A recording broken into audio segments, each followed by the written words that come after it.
So we're in our series on how to thrive in college. And as we've said, this series it applies to a lot more than just college students. But our focus is for those of you who are in college who need, bigger brothers to come and to lovingly share some wisdom with you and help you. Because, man, college is a place where you can make the worst choices of your life, or you can set a path for honoring God for the rest of your life, right? And set up for a great marriage and ministry and work and all that sort of stuff.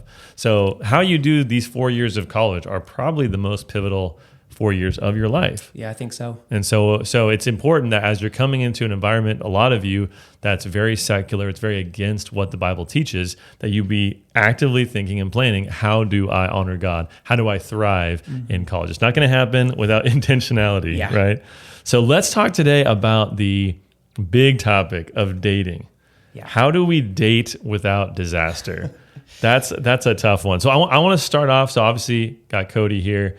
Cody, you're a missionary on campus, right? Leading our challenge ministry, doing lots of great stuff. You, as I have as well, have given a lot of advice about dating, all that sort of stuff. It can get messy sometimes. But let's just start off with this. What is the dating landscape like, in your opinion, in 2023? Paradise or complete wasteland? Naturally, there's going to be some no variation. no nuance. I want. All right. The general dating landscape that I see is a lot of people trying to distract themselves from the obvious direction their dating relationship is taking them, which is not in a way that's honoring God. Okay. It's a lot of people pretending like they're trying to follow God in a dating relationship, and then living a life that's extremely distracted, both by that relationship and by the underlying guilt that's just like hovering beneath the surface constantly, which is just a terrible way to live life. Like it's so hard walking through your days knowing that you're keeping things from people and you're just not actually living a whole important part of your life the way that God wants you to. Yeah. But there's a lot of comparing to the way that others are dating. Yeah. And as long as you're above that line, you're at least more honoring God than those people, as though that's the standard, I guess. Yeah, that's good. The correct answer was total wasteland. Okay, got it. But you were close. No, so you're speaking to kind of the Christian dating scene. Yeah, this is the Christian dating You side. You look at the secular dating scene, and it really is a mess. I mean, I don't know if it ever has been great, but definitely where we are now in terms of like hookup culture and, man, this mindset of you just kind of are using people and all this stuff. So as Christians, we have to reject that. But so often it's like, let's just kind of tone that back a few degrees and not be as bad, but basically still do the same thing and make the same mistakes. Yep. So we don't want to do that. So what would you say it looks like? How could you define like a healthy dating relationship? A lot of people have never, maybe you were raised in a home where you had a broken home. Maybe every dating relationship you've seen has been, kind of a disaster. Like, how do we define healthy dating? Yeah, that's a really good question. And on the other side, I feel like the other category is people who have more just recently committed their life to Christ, and they've had a number of dating experiences before, which they know were obviously not honoring to God, and they could even verbalize that pretty clearly, but they don't know what it would look like to date in a way that is honoring to God. Yeah, that makes sense. So, some of the things that jump to mind immediately is what a healthy dating relationship would look like. Is the first thing that comes to my mind is your whole perspective on what's the point. Why are you dating? And one really distinct mindset that I think is indicative of a healthy dating relationship is that what you're doing is you're laying a foundation for marriage. Okay. Honestly, whether or not you get married to this person or at all, you or the person you're dating very well may get married someday, and you should be dating them in a way that is laying a relational foundation in your life of like the habits of how you treat each other and how your relationship with God is actually growing during this dating relationship.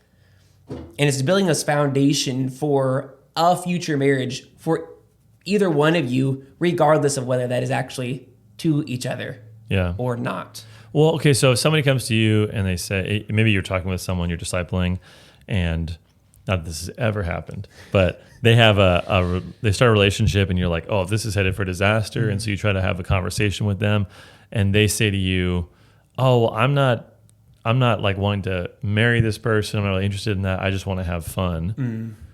Like, would you say that's a bad thing? Or can you have that perspective, but you're just kind of trying to build, kind of get a clarification on who you want to be married to in the future? You know what I mean? If you know going in, like, I would never marry this person. Yeah, if you know going in that you would never marry that person, you should not be dating that person. Yeah, okay. The point of dating is finding somebody that you're going to marry. Yeah. And so even if you think you could handle that in like a mature way in your own heart and mind, you definitely don't know that about the other person. Yeah. And so and I always wonder, what does fun look like? Yeah. Like, what is this fun? Like, in quotes, right? Oh, is it like you're going bowling together? Well, you can do that as friends and with a group of friends, and you could, but like, does fun mean something, PG-13 or R-rated? Like, that's very different, right? Yes. So I think often, again, it's like we're kind of using the world's terms of like, oh, just have fun. Who cares? No big deal. But that would be definitely a red flag for me. Big time. Yeah. And you're doing yourself an incredible disservice also. Obviously, that's not honoring to God. And that's going to wreak havoc, not just in your dating relationship. I mean, we can't categorize our life like that. For like sinning in one part of our life. Like, sin is never content to stay still. Like, it's only wanting to grow and to move in your life. And so you're sinning against God, and you're also just setting up these habits in your own life on how seriously you take God. Yeah. And it's going to do a lot more harm than just in that dating relationship. Okay. So that's good. So the first thing is, essentially it's the principle of beginning with the end in mind, right? Which I think is from Stephen Covey, Habits of Highly Effective People. I'm sure you've read that one. But anyway, that's just a great principle for life. What is the purpose? What is the end goal of this? If I don't know what the end goal is, I'm guaranteed pretty much to not hit it. Yeah. So, okay, so I'm trying to prepare myself, my heart for marriage. I'm trying to find that person that I want to marry. And if you know someone's not going to be the person you want to marry, then you should be gracious and kind enough to break up with them before you get more connected, right? Yeah. What else in terms of what a healthy relationship looks like?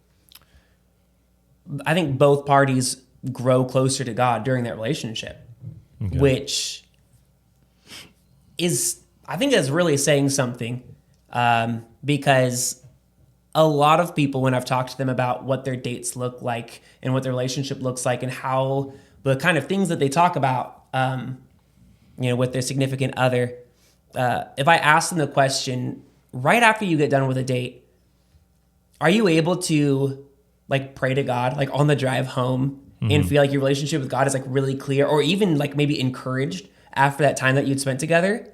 A lot of people say no. Yeah. And so that's like a helpful, just a quick benchmark you can do with yourself for a self-check to see. Yeah, that's good. And it is possible. Like, that's the thing. It's very possible. Yeah, if you've never experienced that, like, it's totally possible to have a person that you are having conversations with, where you encourage each other, you build each other up. You're not just, you're not tearing each other down through just being a gateway to temptation or something like that. Yeah. It doesn't have to be that way. Not at all. No, if anything, the relationships that I've seen that are really healthy, it's so cool because both people in the relationship feel like they can't keep up with the other person, like, spiritually. They feel so challenged by the person that they're dating that they almost like have a little bit of an intimidation there. They're like, oh man, they really love Jesus. Like, they don't just talk about it. Like, now that I've started dating them, it's clear. Like, this isn't just a show they put on. This is something that really permeates like all of their life. Yeah. And there's this, like I said, intimidation almost, the way that people often talk about it, because they're just so challenged, and it brings up convictions for themselves in some areas where the other person is stronger than them. And it's really cool because they end up spurring one another on, and both of them start growing. Sometimes, even quicker than they were before, spiritually. Yeah, I've definitely seen that. That's great. Yeah, not to just make an excuse of, oh, that person's too far along.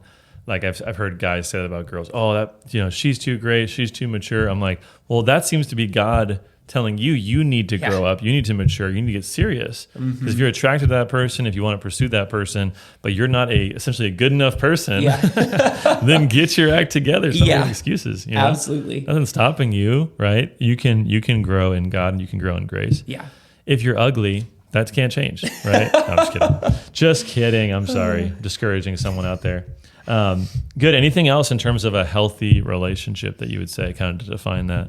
Yeah, one really specific other thing is you have somebody wiser than you that actually knows what's going on in your relationship. That is a distinct marker of the healthiest relationships that I've seen. Yeah. And it was a distinct marker in my own dating relationship with my wife, is that I had somebody who was discipling me and who I told about how our dates went, what we were doing on our dates, and it really made me think twice about what we did on our dates. And he would ask me invasive questions, like invasive, not like they weren't inappropriate, but they were personal questions. And it was really helpful because he cared. He cared enough to ask me hard questions. And I had learned at that point to be honest, because I knew if I wasn't, I was only hurting myself. Yeah. And that's the same thing, like for the healthy relationships I've seen, is that I don't say that like I wasn't like a champion of dating or anything, but just that was one part of my dating relationship with my wife that did go well. Yeah. Was that, and I'm really thankful. And honestly, like I'm not even here that story really. Paul, who was discipling me, he just really helped me in that way, and I'm very thankful. Yeah, that's awesome. That's super good. Yeah, because I know a lot of people, it's like they might keep that relationship a secret for a while. A guaranteed way to say, this is not, like, I can't be proud of this and let people know about it, then of course it's a disaster waiting to happen. But also, if you can't be honest with those who are closest to you about the state of the relationship and seek help, well, that's just a principle for all of life. But it's super important for dating, and obviously now you and Brittany you're getting pretty serious, right? I think this relationship's going somewhere. Yes, we've got been 3 kids, you know, 3 kids, and married for 10 years at this point. So starting to get serious. Yeah, that's starting awesome. to get serious. Good for you guys. Thanks. That's awesome. Well, let's talk about some of the don'ts of dating. Okay. What are things that you would say? I don't know, 10 commandments of dating, like thou shalt not blank. Okay, I might not phrase it that way, but not trying to You should. add to the commandments or anything. Okay, well, we already touched on one, which is just don't follow the culture around you in setting dating standards. Yeah. So we mentioned that earlier, but it's worth mentioning again because it's so easy to do. Yeah. It is what you will naturally do, I would say. You have to be intentional to not hold yourself to the culture standards of dating to essentially make yourself feel better, validate the decisions that you're making. Yeah. But to really look to God's standard for what that looks like. Because you're a fish, and the culture around you is the water, and you don't even know that you're wet, right? Yes. Like that's what we don't often understand, is that we're so soaked in the culture that we're in. So things like you have to sleep with someone before you marry them because maybe you won't be quote unquote compatible. Yeah. Right? Like this is the kind of stuff when you actually start to think about it, you're like, this is ridiculous. And yet people believe this and live their lives based on it. So they're basically trying people out and like, oh, this person doesn't give me that, feeling that I want. So I'm going to dispose of them. It's crazy. And obviously it's just an excuse for sin. Yeah.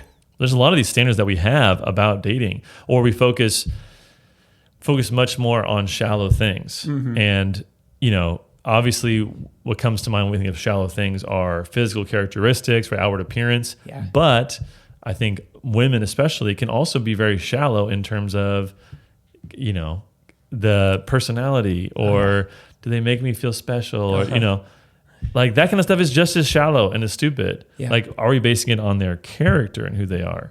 So you have to be really intentionally rejecting the culture standards and seeing them and naming them. And most of us can't. I would think Christians should be able to, right? But often we can't. So if you're getting your dating wisdom from Instagram influencers or the Kardashians or I don't know who's popular or whatever, or Taylor Swift, like you will be as much of a disaster as those people are. Yeah. So don't do that. Yeah. So don't imbibe the culture and follow the culture. Yeah, definitely. That's great. Don't do that. Give me some more. All right. Thou shalt nots. All right, this is a big one for me, and it's don't pseudo date. Okay. So don't pseudo date. Now, what I mean by that is don't date somebody and just not call it dating because you're afraid of actually getting turned down if you called it a dating relationship or something. Yes. Yeah. This one's for the boys out there. This is really specifically the boys, but also, I mean... Wait. Did you ask Brittany out or did she ask you out? I asked Brittany out, yes. I asked her out. Now we know. And... who proposed? Yeah, I proposed. Wow. Yes. Okay, 2 for 2. I did it. I did it. By the way, men, you should be the one initiating, right? You should be the one asking out. Doesn't always happen that way. Okay, we're all flawed. I understand, but that should be our goal: is to be leading, even those early stages of the relationship. Yeah, and if you're already in a relationship and that's not what happened, it doesn't mean you're doomed. No. It just means you might need to look out for some potential pitfalls in the future relationship if that's how you have been leading at this point. Yes, and obviously, lack of leadership and not even defining what it is it's a terrible thing, right? So then that's on specifically the guys, but the women could also ask questions or say, hey, I'm not okay with this or whatever. Yeah. But did you? This is like a Christian thing, but did you, when you were in college, talk about like DTR? So it was so cliche. In like our circles, I never used the term. Okay. But DTR, define the relationship. Yes, define the relationship. It was really cliche in our circles, so I did that, but just didn't use that phrasing. I didn't use that term. We had like in our cafeteria, I went to Christian college, we had like these tall tables, like 2 seats. Oh yeah. And that was like, if you're having like a DTR. The DTR table. Yeah, like that's otherwise you don't go there. It's like really weird. That's funny. Okay, so that's good. So don't pseudo date. And the way to not do that is ask them out. Like that, it's that simple. Yeah. If you have somebody and you're thinking, oh, well, I'd like to get to know them better first before I get into a really committed relationship, so I kind of want to just hang out with them one-on-one, that's a date. Like that's what you're talking about is a date. So just go for it. Just ask them out on a date. You don't have to lock them in, like say like we're betrothed or something, or this is some sort of courtship deal. Just say, hey, I was wondering if you'd want to go out on a date sometime as friends to get to know each other better. Yeah. Ask them out on a date. Are we role playing right now? Am I the girl? No, we made a lot of eye contact during that question. I'm gonna look this way next time. Just ask them out on the date and ask them out clearly so they don't walk away thinking, are we boyfriend, girlfriend? What's the situation here? Well, I think I'd be upfront. And again, like you always want to give them the ability to say no. Yeah. Like as a guy, like just being clear is so helpful because it doesn't end up putting them in a weird spot for the long term where people are asking questions or wondering, or you as the guy are thinking something's happening that's not happening. Mm-hmm. So that's loving to them, giving them a chance to say no. Yeah, it's awkward, girls, to say no, but it's better than to be in this ambiguous place. And so I think just being upfront, like, hey, I'm interested in you. I'd love to get to know you better and, see like if, we could date, whatever it might be. If, the old saying, if a thing is worth doing, it's worth doing badly.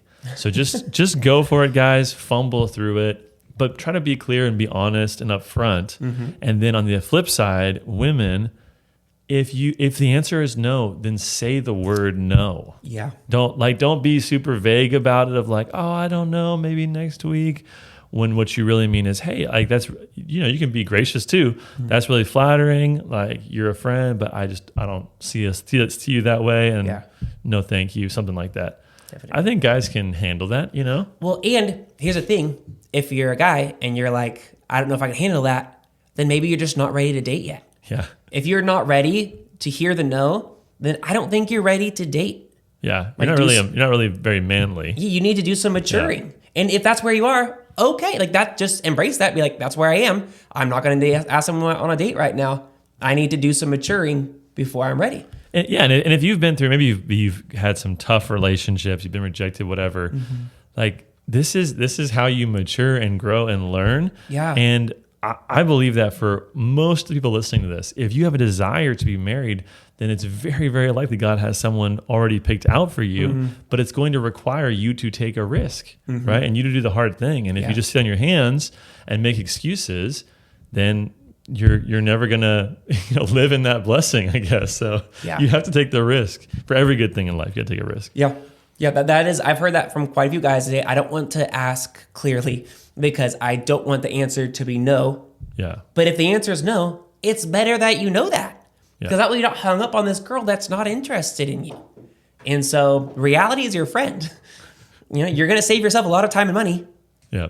Just getting the no. That's right. Then and pseudo dating them for a year. You'll be sad and you'll get over it. Yeah. And you'll be fine. And again, if God has someone for you, that person's going to be amazing. And you're going to look back and go, oh, that was not a big deal. And look, God did work it out. And I feel like so often whatever we're in, whatever friendship or relationship we're in, it's like, that's the only hope we'll ever have. Yeah. I've seen this so often. Yes. It's like, you don't want to just say to the person, there are other fish in the sea. That sounds pretty like brutal and blunt, but there are, It's there true. are. And like God, if God's in control, he's got someone great for you. And he's trustworthy. Yeah. He is actually trustworthy, not just in a Sunday morning context. He's actually trustworthy throughout all of your life. Yeah. You can trust him with your dating relationship. Yeah. Because definitely I look back, I dated a lot. No, I'm just kidding. I really didn't date that much. I was super awkward and stuff. But looking back, I'm like the people, or the women I pursued, to be clear. I look back and I'm like, oh, that would have been, so much less enjoyable, or it wouldn't have worked with too much clashing. And look at who God's brought me. My wife's amazing and very blessed. So any more thou shalt nots, any don'ts of dating? I know I'm sure you have a bunch more, but I was going to say, off the top of my head, I think I'd like to move to the do's. Okay. Yeah. What can you do to try to shape your dating relationship? Yeah. Let's talk about the thou shalts then. Thou shalts. The do's. All right. So this is a big one, is you should make boundaries early on that you can evaluate. Explain that to us. Boundaries. So boundaries meaning you're not going to go past this boundary. So I think of it like a guardrail on a road next to a cliff. If you know there's a cliff there, you put up a guardrail short of the edge, not right on the edge, preferably. Some roads are like that, and I hate driving on those roads. Yep. Right? Make it back a ways, closer to where you actually should be. And say you're not going to go past that guardrail. Because if you do, it leads to disaster. You don't have to date on the edge of disaster. You can date well short of that. Yeah. And so the big problem is a lot of times when people make boundaries in a relationship, they put them right on the edge, right next to the cliff's edge. So as soon as they break past it, they're already crashing. Yeah. And the other problem is they make the boundaries very vague. And I don't know how to tie that into the guardrail illustration, but they make them so vague that they don't even know if they've broken them. Yeah. So if you're going to make a boundary in your relationship, you should make it clear enough to be able to say, either one of you is able to say, hey, that was crossing the line. We said we weren't going to do that, and we did. Yeah. And what you should be talking about when you're saying that isn't already falling into some inherent sin. You should be well short of that line. Okay. So give us some examples of effective boundaries. Not that we're saying here necessarily with all of these, you have to do exactly what others have done, but what are some just examples of doing this well? Yeah, that's a really good question. I can give some examples from some guys that I've known who have done this well. And one boundary, and this is going to sound weird, okay? So these boundaries are weird because they're so distant from what we see around us. But I know guys who have not held hands when they first started dating. And they didn't put their arm around their significant other when they first started dating. Not that they never did. Yeah. But when they started it, and it was based off third year of marriage, you can start doing once that? you're married, you can finally hold hands. No, 30 years. A third year of marriage. No, the idea was of pacing. Yeah. They wanted to have a healthy pace to their dating relationship. And they figured, well, if I don't really want to get married while I'm in college, and I'm at the end of my freshman year. So that means if I start dating this person, and if it goes well, we're going to be dating for 3 years. Yeah, that's at least, depending on your academics. So you're dating for at least 3 years. And if you start holding hands date one, this was their logic. I'm not saying you have to do this, but it worked out pretty well for them. They figured if we start holding hands date one, extended hugging date two, just like progressing physically in the relationship at a pace that would lead them to having sex well before the end of 3 years. Yeah. And it's not that you can't have self-control like before that point, but they're just going to be, you gotta know yourself, right? Yeah. You gotta know exactly what your temptations are gonna be, right? So for me, I've never been tempted by drugs. So I'm never like in fear that I'm gonna like relapse into doing meth or something. Okay. But for some people, obviously, like personally, this would be a much bigger temptation than any of those things, right? Yeah. So to be intentional about, okay, what kind of contact am I making? Where is that gonna lead? All that stuff is wise. Yeah. I would say like look at your alone time. Okay, so wait, are there certain circumstances, situations that have led in the past to temptation? Well, then maybe you need to remove those opportunities at all. Like we're not going to go after a date. We're not just going to like park in some dark place and hang, because that seems foolish and there's no, accountability. Go to a coffee shop instead. There's people around, Yep. Or like we're not gonna go to your dorm room, alone, whatever it might be. Yeah. Those sort of things are just very wise. Yeah. And it reminds me of Ephesians, chapter 5, where it says there should be no hint of sexual immorality. Yeah. Right.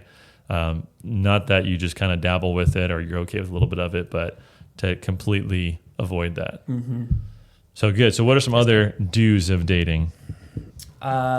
Another do is, again, I've touched on this a little bit, but I'll say it a little bit more clearly here is do, it's not just don't go by like the world standards, but it is do go by God's standard. And I like to think of it in the idea of like two different lines. So there's like a get by line. So it's like, if you're going to shoot for this line here, in how you date, then when you mess up, you're crashing into sin. But if you're shooting for God's standard, if you're actually thinking after every date, was the way that I related to them, like, is God happy with that? Like you should be thinking, what is God's opinion of my dating relationship? Yeah. Because God does have an opinion on your dating relationship, right? Like God knows what is right and wrong, and he knows what's the most healthy way to carry that out. So that would be a clear way to phrase the do is do include God in your dating relationship. How do you think that college students can practically make God the priority in their life in the context of their dating relationship? I think of this often because I try to have like a paradigm to think through different questions with. And I would think of like the old like head, heart, hands, so is this person like leading you to think more about God and to grow in your knowledge of God? When you have conversations, do they sometimes lead, not all the time, but do they sometimes lead to, hey, what is God teaching you? Or like, I was thinking about this reality about God, or here's my, a passage that means a lot to me in scripture, right? And just a kind of a normal flow of the relationship, you're talking about the things of God. That'd be one thing. And then with the heart, are you praying for each other? Do you ever pray together? I think those are good things to do, even kind of early on. Like maybe just asking, how can I be praying for you? What are some ways that you want to see God grow you or work in your life?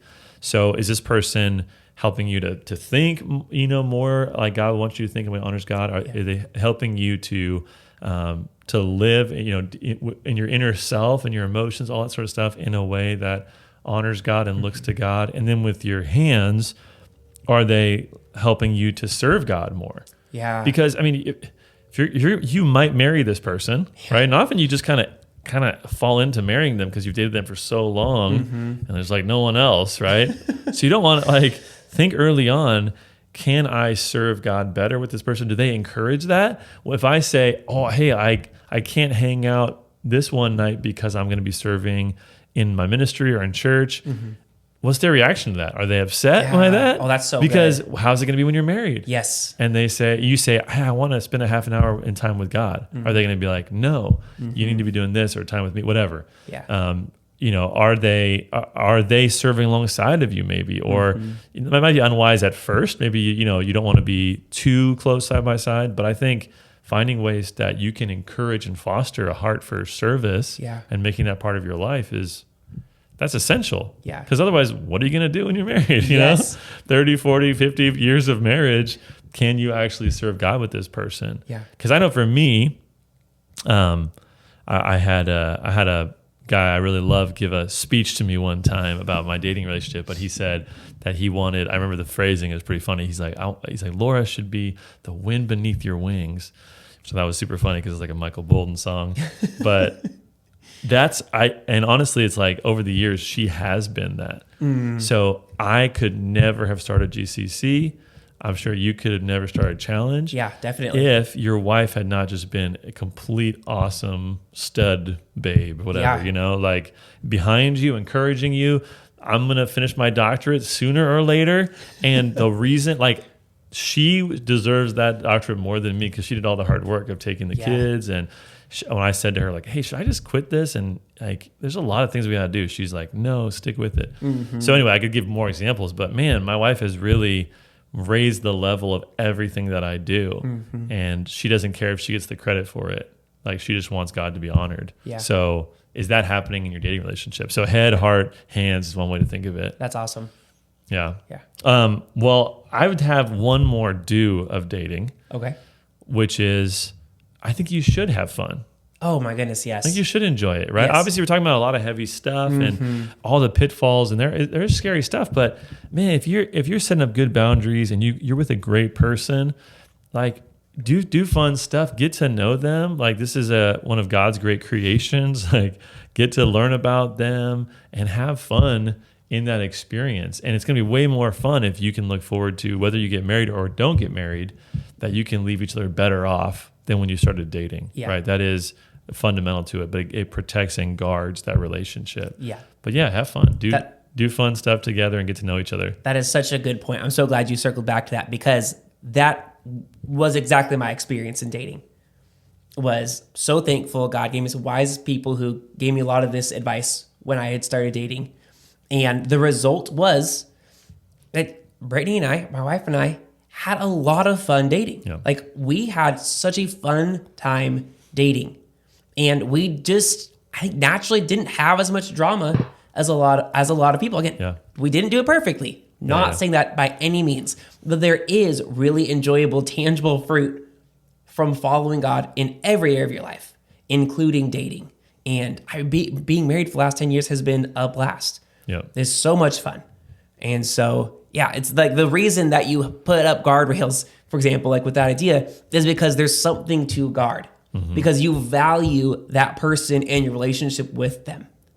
And so it's a good thing that deserves guarding. Yeah. And that's part of the whole principle there. You maybe you don't love the person yet. Maybe you haven't gone to that point yet, but you like them at least. You like them. Hopefully, eventually you'll love them.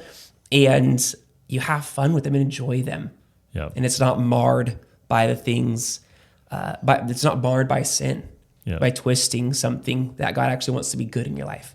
No, that's great. That's great. Yeah, dating is fun. Marriage is much more fun if you lay a good foundation in dating and you set yourself up for success, right? Because, I mean, marriage is meant to be fun. Parenting is amazing. All these things that come from it. It's meant to get better and better and better, but only if you're sowing the right seeds, disciplining yourself, committing to the right things, and growing together. So I'd love to hear, as always, if you have something that stood out to you that was helpful, give us a comment. If you have questions about this topic, we'd love to answer them. Always love to answer any questions that you guys have. And we're going to have a lot more topics for you college students. But again, this applies to a lot of people. So we're looking forward to it. Thanks so much for watching this video. We're uploading great biblical content every single week. So make sure you subscribe, like this video, and leave a comment down below. We'd love to discuss with you. If you want to support us financially, there's a link in the description of this video. Thanks so much.